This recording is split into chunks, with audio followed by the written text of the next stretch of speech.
এটা হ'ল যে কলেজত যেতিয়া হোষ্টেলত আছিলোঁ তেতিয়া খেলিছিলোঁ কটন কলেজৰ হোষ্টেলত আৰু তাৰপিছত জেলত থাকোঁতে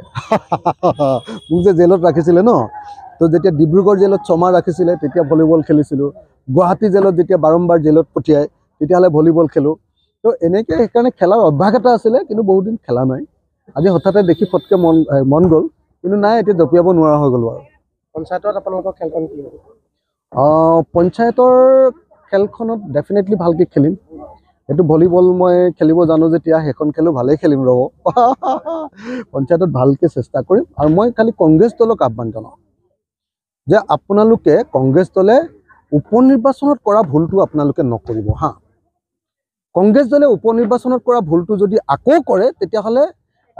কংগ্ৰেছো ডিবিব অসমৰ মানুহো জিবিব আমিও ডিবিম বিৰোধী পক্ষটোৱে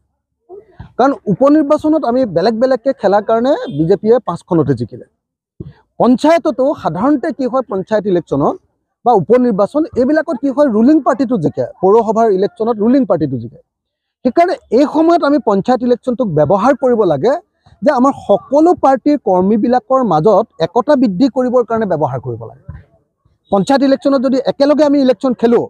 কংগ্ৰেছ ৰাইজৰ দল অন্যান্য পাৰ্টি তেতিয়াহ'লে আমাৰ তৃণমূল পৰ্যায়ত কৰ্মীবিলাকৰ মাজত সম্পৰ্কটো অতি ধুনীয়া হৈ পৰিব সেই সম্পৰ্কটোৰ কাৰণে আমি 2026 চনত বিজেপি চৰকাৰখনক হৰুৱাবলৈ সুযোগ হৈ যাব গতিকে যদি সঁচাকৈ বিজেপি চৰকাৰক কংগ্ৰেছে হৰুৱাব খুজিছে 26ত পঞ্চায়ত ইলেকশ্যনত জিকিলেতো বিজেপিয়ে নাহে বিজেপিক যদি সঁচাকৈ হৰুৱাব খোজে 26ৰ বিধানসভা নিৰ্বাচনত হৰুৱাব লাগিব আৰু যদি 2026ৰ বিধানসভা নিৰ্বাচনত যদি সঁচাকৈ হৰুৱাব খোজে তেতিয়া উপ নিৰ্বাচনত কৰা ভুলটো কৰিব নালাগিব পঞ্চায়ত নিৰ্বাচনত আমি একেলগতে ইলেকশ্যন খেলি আমাৰ কৰ্মীবিলাকৰ মাজত দৃঢ় একতাটো বৃদ্ধি কৰিব লাগিব সেইকাৰণে মই কংগ্ৰেছ দলক বাৰম্বাৰ কংগ্ৰেছ দলক অনুৰোধ জনাইছোঁ